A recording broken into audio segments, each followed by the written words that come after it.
Hello students, I hope you are studying very well at home.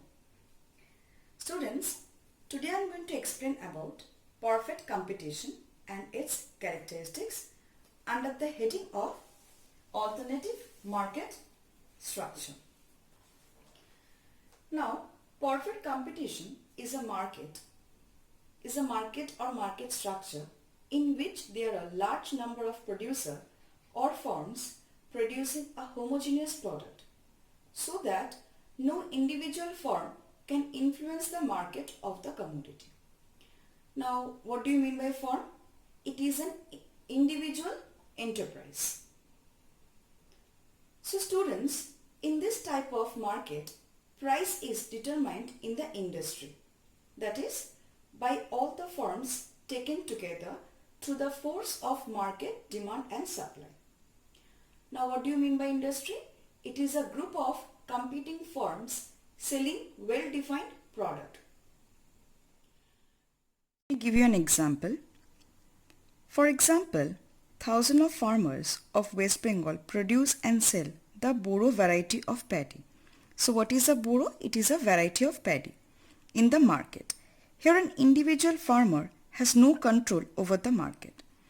And so the paddy over here, which is Boro, market for this seemed to be perfectly competitive in West Bengal. However, in real life, a few traders who purchase paddy in bulk quantities from the actual farmers during the harvesting season control the final market. These traders often influence the market price. How they influence?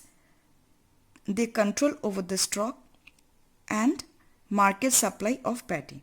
So, they control the stock and the market supply of paddy. Thus, perfect competition is a rare occasion in the business world. But why we are studying? Now we will only be doing the theoretical concept regarding the basic features and its form. And we are doing it so that we can identify the imperfectness of any market. So now we can say a perfectly competitive firm is such a small part of the total industry in which it operates that is cannot influence the price of the product. Now the firm has no control over the price. So an individual firm takes the price as given and it takes decision about the amount of output to be sold at that price. That means the particular price. This means that the firm under perfect competition is assumed to be price taker rather than price maker. So under this perfect competition, this firm is said to be a price taker when it has to sell its product at the market price. Now students, I have defined this perfect competitive market. Now we'll move to the next part, that is characteristics. Number one characteristics is large number of buyers and sellers. Under perfect competition, there are a large number of buyers and sellers of the commodity. That means each buyer and seller too small to exert any influence on the price of the commodity by their actions. So what does this mean? That under perfect competition, a firm produces such a small part of the total market output that a change in its output will have no effect on the market supply and so the price of the commodity, isn't it? So students, we can say a competitive firm has no market power to influence the price. It means that a firm under perfect competition cannot influence the market price by increasing or decreasing the quantity of output that it produces. Therefore, we can say a firm is a price taker rather than a price maker. Likewise, the number of buyers is so large in perfect competition so that no single buyer can influence the market price by changing his demands for the commodity. Okay. So now we move to the next point, that is homogeneous product. So students, number one, what we can see, that there are large number of buyers and seller exist. Next, number two, that is homogeneous products. Now, all firms under perfect competition produces homogeneous products. Now, homogeneous product mean completely identical products. The homogeneity of the products refer both physical characteristics, that means color, size, chemical component of the product, and as well as environmental factor. Now what are environmental factor? Credit facilities, location of the seller, and so on. Now it is important to note that it is the total condition surrounding the sale of the product which we must consider. Okay. Now a customer will be prepared to pay more of that product sold in the market at luxurious surrounding, isn't it? Therefore, homogeneity of the product implies both the physical characteristics of the product and the conditions surrounding the sale, that is environmental product. Now, the product of various firms under perfect competition means they cannot be separated. So, they are substitute for one another so that a uniform price will rule throughout the market. That means the price will be same for all the sellers and buyers. So what will happen? No firm can charge higher price for its product. If any firm tries to raise the price of its products above the market price, what will happen? It will lose all its customers to other firm. Who are the other firms? Those who are selling the same product at the market price.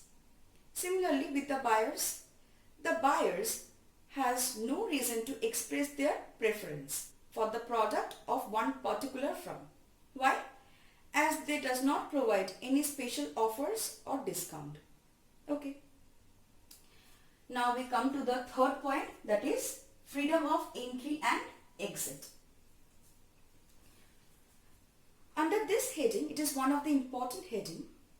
Perfect competition is characterized by freedom of entry and exit. What does this mean? That new firms are free to enter the industry and start producing if they wish to do so. Okay. Now that means there is no restriction as in legal, natural or man-made on the entry of new firms. On the entry of new firms into the industry or the exit of own firms from the industry. So under this perfect competition, the condition of free entry and exit persists. All the firms under perfect competition end up earning only normal profit in the long run. But why is it so? Now, if the existing firm are earning supernormal profit, new firm will enter into the industry, isn't it? And increase in the total supply. So what will happen if new firm enters? The total supply of that product will increase in the market and thereby reducing the market price. So if the market price is reduced, what will happen? It will wipe out the supernormal profit. Now what do you mean by supernormal profit? Now when firm's total earning is greater than firm's total cost. Okay. Next is, on the other hand, if the existing firm are incurring loss. So when they incur loss, when firm's total earning is less than firm total cost. This is total cost. Okay. Some of them would start leaving the industry. Now, what will happen then? Leading to a decrease in the supply and rise in the price till the losses are wiped out. So, in this condition, there only normal profit exists. Okay, that means the minimum profit the firm will be.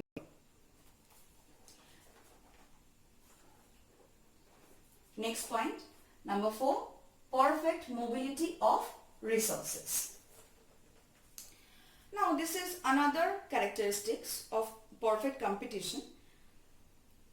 Under this characteristics ensure that resources or production factors of production can enter or quit a firm or the industry at their will.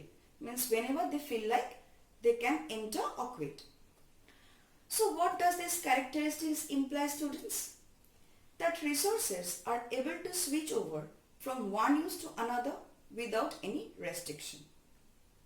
This condition is essential to make the entry of the firm into and exit of the firm from the industry. So as this point exists, that is perfect mobility. So under this condition, what happened?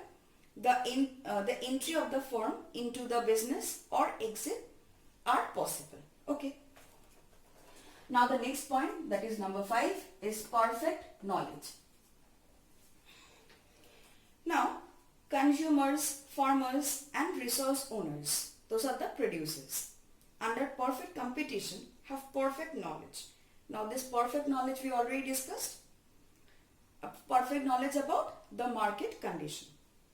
Each firm knows the price prevailing in the market, and it would not sell the commodity at a price below the market price. Similarly, buyers has the perfect knowledge about the prevailing price, and what will happen? The product being sold is not prepared to pay higher price than the prevailing price. So the seller, if the seller sell at higher price, what will happen? The buyer will go to other seller, isn't it? And the seller also have full knowledge about the market for this reason. Likewise, buyer also have full knowledge about the market. Why? Because if they are not prepared, they may pay higher price than the prevailing price in the market. This characteristic of perfect knowledge would ensure that price difference are quickly eliminated. That means if there are any price difference from one seller to another, then this will be eliminated, and a single price for the commodity would ultimately prevail throughout the market. That means only one price will prevail in the market. Okay. Next is absence of transport cost. Now under this heading, this is one of the features under perfect competition. The buyers and sellers incur no transport cost in purchasing and selling goods. So under this assumption, they need to maintain an uniform price throughout the market. Otherwise, price for identical goods would differ. As the goods are same, the price cannot be different. Okay, so they should not differ. Now the next point, number 7, one price in the market. Now, buyers and sellers both have perfect knowledge about the prevailing market condition. So, perfect knowledge refers not only to the prevailing condition in the current price, but in all the future period as well. So, under this heading, we have two meaning. First is absence of uncertainty, because uncertainty comes from imperfect knowledge. Now we know under this heading they have perfect knowledge, so this uncertainty will not occur. Now another meaning, that a commodity has only one price in the market, because if the price is different, the seller with the lower price will be profitable, as buyer will be buying things from them. So from seller side, seller must be aware of the price charged by other sellers. So no seller would sell the commodity at a price below the market price. Now similarly, from the buyer side, buyer know the price being charged by other seller. Hence, no buyer is prepared to pay higher price than the prevailing price in the market. But why is it so? Suppose if two sellers charge different price for the different product, what will happen? All buyer will purchase from the seller who is charging the lower price, isn't it? Now I hope you understood the characteristics. Next we move to the next part, that is demand curve faced by each firm. Now under perfect competition, the demand curve faced by each firm become horizontal. Okay, see this one is horizontal. But why is it so? Because price is fixed or price is uniform and they are the price taker. And with the given price, they can sell any number of quantity.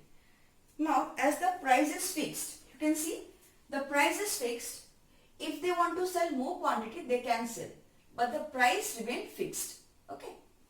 Now, the demand curve faced by an individual is P0D and the firm sell at which price? OP0 is the price. Okay. And this side we measure the quantity, and vertical side we measure the price, and horizontal side we measure the quantity. Okay. So I hope you understood this video. Today we have discussed about perfect competitive market, its characteristics, demand curve faced by each firm. Thank you students.